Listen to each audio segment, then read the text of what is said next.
The lullaby, a fragmented echo of Amelia's mother's song, drew Rhys forward. The narrow passage smelled of ancient stone and something else, a subtle sweetness, like of ripe fruit. He stumbled. The crystalline floor slipped beneath his worn leather boots. Vogel's voice, a caustic whisper in his mind, sneered, "Going somewhere, little archaeologist. Don't stray too far from your purpose."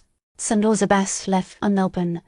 Rhys ignored him, pressing onward. The passage twisted and descended, the violet light fading to a dim, ethereal glow emanating from the walls. He could feel the weight of the mountain pressing down, the silence amplifying the frantic pounding of his own heart. He clutched the phoenix bloom, its petals surprisingly warm against his palm. It felt expectant. He emerged into a circular chamber, smaller than the cavern but far more intricate. The walls were carved with a dizzying array of symbols, swirling constellations, stylized creatures and geometric patterns that seemed to shift and writhe before his eyes. In the center of the chamber, a pool of water shimmered, reflecting the symbols like a distorted mirror. And beside the pool, bathed in the pool's luminescence, stood Amelia. But she wasn't the Amelia he knew.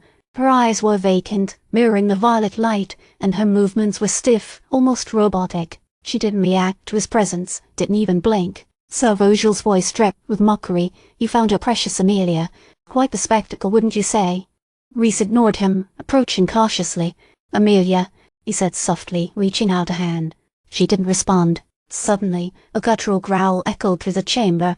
From the shadows, a creature emerged, a salamander, but unlike any Rhys had ever seen. It was massive, easily the size of a large dog, with scales that shimmered with an unnatural iridescence. It snarled, baring teeth that were far too long for a salamander. It lunged, aiming for Rhys's legs.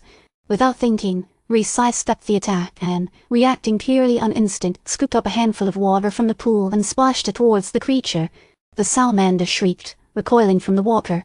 Its iridescent scales dulled, its aggression visibly diminished.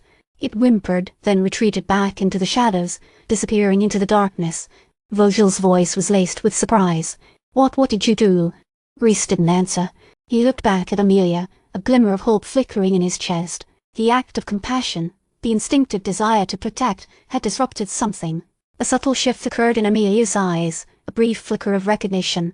"Why did you do that?" Vogel demanded, his voice strained. "You were supposed to let it attack, to prove your worth." "Some things are more important than proving the point," Rhys replied, his voice tight.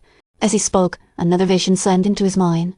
He saw sprawling metropolis, vibrant and teeming with life. Then a cataclysmic wave of violet fire engulfed the city, reducing it to ash. He saw Vogel, standing amidst the ruins, a triumphant, almost ecstatic look on his face. "You're tampering with forces beyond your comprehension," Vogel hissed. "That vision is your future, little archaeologist.